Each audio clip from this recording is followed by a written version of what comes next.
Hello children, आज हम अव्यय पाठ का अध्ययन करेंगे। अव्यय अर्थात ऐसे शब्द जिनमें लिंग, वचन, काल, कार, क्रिया आदि किसी प्रकार से परिवर्तन संभव नहीं है, उन्हें हम अव्यय कहते हैं। ये अविकारी शब्द के नाम से भी जाने जाते हैं। अविकारी अर्थात ऐसे शब्द जिनमें विकार उत्पन्न नहीं किया जा सकता। देखते हैं, जैसे फॉर एग्जाम्पल राम, अभी, गया। दूसरा वाक्य वे, अभी, गए। तीसरा वाक्य वह, अभी, गई। यहां मैंने 3 वाक्य बनाए हैं और तीनों ही वाक्य लिंग वचन के आधार पर परिवर्तन इनमें हम कर सकते हैं। जैसे राम अभी आया, इस वाक्य में यह शब्द एक अव्यय है। तीनों ही वाक्यों में अभी शब्द एक अव्यय के रूप में प्रयोग किया गया है और इस अव्यय शब्द में किसी प्रकार से बदलाव संभव नहीं है। देखते हैं किस प्रकार से। राम शब्द एक वचन है और पुल्लिंग है। एक वचन और पुल्लिंग। राम एक वचन पुल्लिंग और क्रिया भी इसी राम के अनुसार प्रयोग की गई है।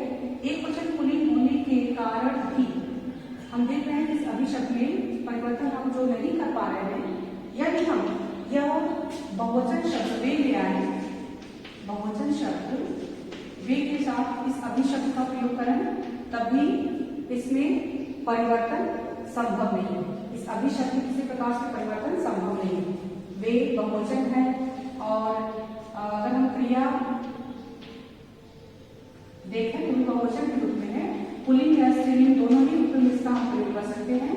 तो ये जो प्रयोग किया गया है वे का अभी के साथ, वह अभी शब्द वे के साथ आकर भी किसी प्रकार से परिवर्तनीय नहीं है, अर्थात किसी प्रकार से इनमें परिवर्तन संभव नहीं है।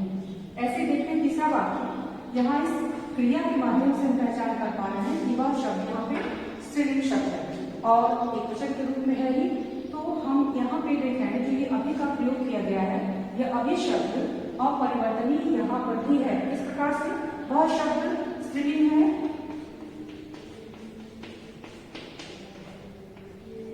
जैसा कि क्रिया के माध्यम से पहचान गया है, स्त्रीलिंग है और एक वचन है। स्त्रीलिंग एक वचन होने के पश्चात भी इस अभी शब्द में कोई परिवर्तन संभव नहीं है। तो जैसे हम देख रहे हैं 3 वाक्य मैंने यहाँ पे बनाए और तीनों ही वाक्यों के साथ इस अभी शब्द का प्रयोग विभिन्न दोनों प्रकार के वचनों और लिंगों में हमने यहाँ प्रयोग देखा, किंतु परिवर्तन यहाँ पे नहीं हो पा रहा। इस प्रकार से देखें तो अविकारी शब्द अर्थात अव्यय शब्द किसी भी रूप में बदले नहीं जा सकते, चाहे वो एक वचन हो, बहुवचन हो, स्त्रीलिंग हो, पुल्लिंग हो, किसी प्रकार का कोई भी रूप स्वरूप हो, हम अव्यय शब्दों में परिवर्तन नहीं कर सकते। हम आते हैं अब अव्यय जो आपकी पुस्तक में 5 भेदों के रूप में दिया है अव्यय पाठ। अब इस अव्यय पाठ के 5 भेद स्वरूप जो है वो तो है, किंतु आपको बस अव्यय विस्मयादिबोधक का ही अध्ययन करना है। अव्यय विस्मयादिबोधक का ही अध्ययन करना है, अर्थात आपके पोर्शन में बस विस्मयादिबोधक अव्यय ही का हम अध्ययन करेंगे। विस्मयादिबोधक 2 शब्दों के मेल से बना है, विस्मय और बोधक। विस्मय का अर्थ होता है आश्चर्य, अर्थात ऐसे शब्द जो ऐसे अव्यय शब्द जो विस्मय आदि भाव हो, जैसे क्रोध, हर्ष, शोक, घृणा, प्रशंसा, आशीर्वाद, तिरस्कार आदि को प्रकट करते हैं, उन्हें हम विस्मयादिबोधक अव्यय कहते हैं। क्योंकि ये अपरिवर्तनीय है, जैसा कि आपको पहले बताया गया, इनमें किसी प्रकार से परिवर्तन हम नहीं कर सकते, इसीलिए इन्हें हम अव्यय के अंतर्गत रखते हैं। क्योंकि ये हमारे मन के भावों और विचारों को जो परिस्थिति के कारण उत्पन्न होते हैं उन्हें प्रकट करते हैं, प्रथमतः हमारे मुख से निकलते हैं, इसलिए इनका प्रयोग सबसे पहले हम करते हैं। जैसे कि मैंने यहाँ पे 2 उदाहरण लिखे हुए हैं। वाह कितना सुंदर दृश्य है। दूसरा वाक्य ओह बेचारा बस से गिर पड़ा। अब यहाँ जो पहला वाक्य है, इस पहले वाक्य में हर्ष का बोध हो रहा है। हर्ष का बोध, अब यहाँ पे हर्ष का बोध कराने वाला ये शब्द है वाह। प्रसन्नता का भाव प्रकट हो रहा है, खुशी का भाव प्रकट हो रहा है और विचार के रूप में हमारे जो मुख से पहला शब्द निकल रहा है वह शब्द है वाह। तो अगर हमारे मन में हर्ष का भाव उत्पन्न हो रहा है, हमारे मन में हमारे भाव जो उत्पन्न हो रहे हैं वो खुशी को लेकर है, प्रसन्नता को लेकर है, तो इसी प्रकार के शब्द हमारे मुख से सबसे पहले निकलेंगे। और जैसा कि दूसरा वाक्य है शोकबोधक, शोकबोधक अर्थात दुख को प्रकट करने वाला।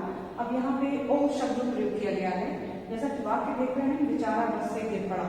अब यहाँ पे जो वाक्य है, यह वाक्य बता रहा है कि मन में जो परिस्थिति उत्पन्न हुई उसको लेकर जो भाव प्रकट हुआ वो शोक का था, इसलिए जो सबसे पहले निकलने वाला शब्द था वह उसके निकलने वाला शब्द था वो ओह शब्द ही है, और इसीलिए सबसे पहले इसका हम प्रयोग करते हैं। दूसरी बात देख रहे हैं कि इस अव्यय शब्द के विस्मयादिबोधक अव्यय शब्द के प्रयोग के तुरंत बाद हम विस्मय सूचक चिन्ह का प्रयोग कर रहे हैं। विस्मय सूचक चिन्ह बहुत ही आवश्यक है विस्मयादिबोधक अव्यय शब्द के साथ, हम तुरंत इसका प्रयोग करते हैं।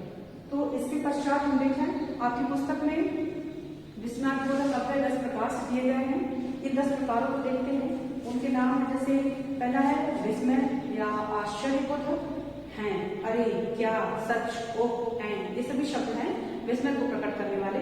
फिर हर्षबोधक है दूसरा, आहा, वाह, शाबाश, धन्य, वाह वाह, ये शब्द हैं।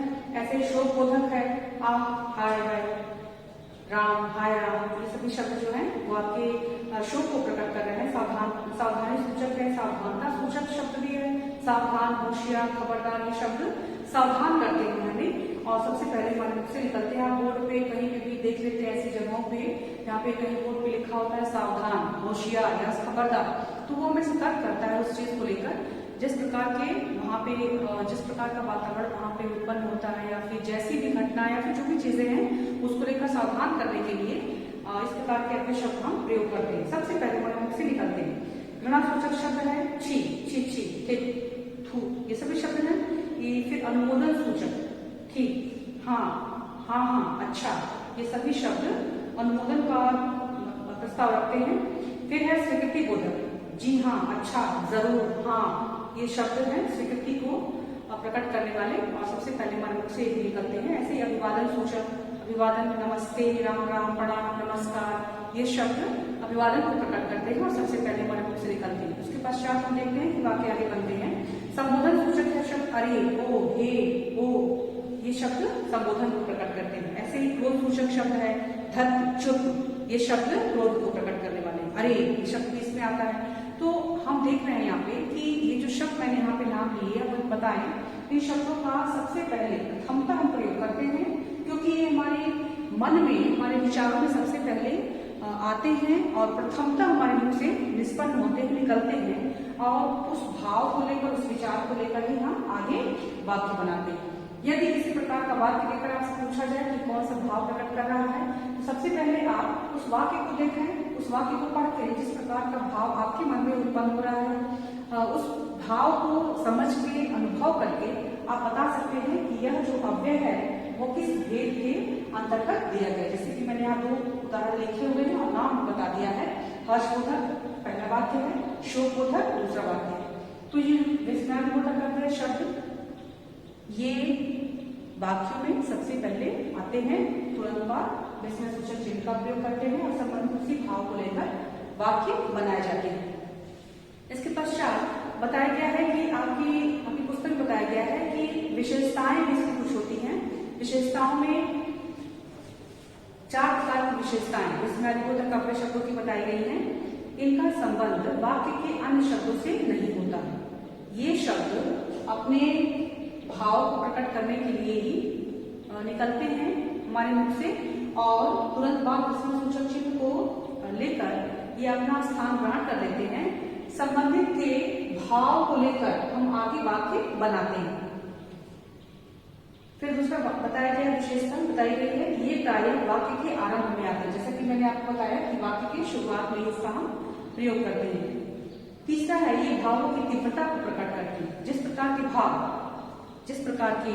जैसे कि आपको कोई अपनी पसंद की वस्तु अचानक से मिल जाए तो आप क्या कहेंगे, आहा, ठीक है, तो आहा, मुझे अपने मनपसंद चीज मिल गई, मनपसंद वस्तु मुझे प्राप्त हो गई। तो इस प्रकार का जो भाव आपके मन में उठा, आपने जो भाव विचार को लेकर जो शब्द आपके मुंह से सबसे पहले निकला वह विस्मय को प्रकट करने वाला ही है, और विस्मय को प्रकट करने शब्द आपकी उस प्रसन्नता को प्रकट कर रहा है, इसलिए वो हर्ष सूचक विस्मयादिबोधक अव्यय के अंतर्गत आएगा। तो ये भावों की तीव्रता को प्रकट करने वाले भी होते हैं। शोक अगर है या फिर घृणा है या फिर घृणा अर्थात नफरत किसी प्रकार की, या फिर कोई भी ऐसा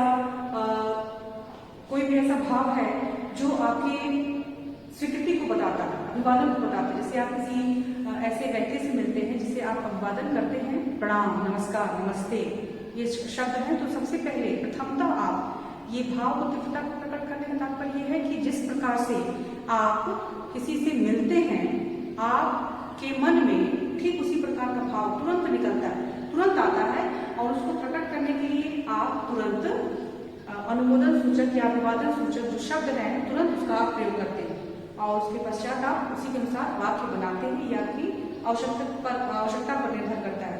फिर चौथा विशेषता बताई गई है चौथी, इनके बाद विस्मय सूचक चिन्ह लगाया जाता है। आप जैसे देख रहे हैं यहाँ पे कि जो दो वाक्य मैंने यहाँ बनाए, इसके तुरंत अव्यय शब्द के विस्मयादिबोधक अव्यय शब्द के तुरंत बाद यहाँ पे विस्मय सूचक चिन्ह का मैंने प्रयोग किया है। इसके बाद आपकी पुस्तक में एक बिंदु है, कभी कभी संज्ञा, सर्वनाम, क्रिया आदि शब्द भी विस्मयादिबोधकों के रूप में प्रयुक्त होते हैं। अर्थात ये संज्ञा, सर्वनाम, विशेषण और क्रिया शब्द आप जानते हैं कि ये विकारी शब्द होते हैं, इनमें परिवर्तन हो सकता है, आवश्यकता अनुसार इसमें हम बदलाव कर सकते हैं। ये भी विस्मयादिबोधक के रूप में आते हैं। किस प्रकार से आते हैं इसका हम देखते हैं। प्रयोग, प्रश्न भी पूछा जाता है आपसे कि कौन से ऐसे शब्द हैं जो विस्मयादिबोधक अव्यय शब्दों के रूप में, कौन से ऐसे विकारी शब्द हैं या फिर विकारी शब्दों के रूप में विस्मयादिबोधकों का प्रयोग किस प्रकार से किया जाता है, इस प्रश्न बनते हैं विशेषण। इन चार प्रकार के शब्दों को हम विकारी शब्दों के रूप में जानते हैं। संज्ञा हो, सर्वनाम हो, क्रिया हो या विशेषण, इनमें हम वाक्य की आवश्यकता के अनुसार बदलाव कर सकते हैं, किंतु विस्मयादिबोधक के रूप में इनका भी हम प्रयोग करते हैं। आपसे यदि पूछा जाए कि विस्मयादिबोधक के रूप में किन प्रकार के विकारी शब्दों का हम प्रयोग करते हैं, तो इन चारों का नाम भी आपको बताना है, संज्ञा, सर्वनाम, क्रिया और विशेषण।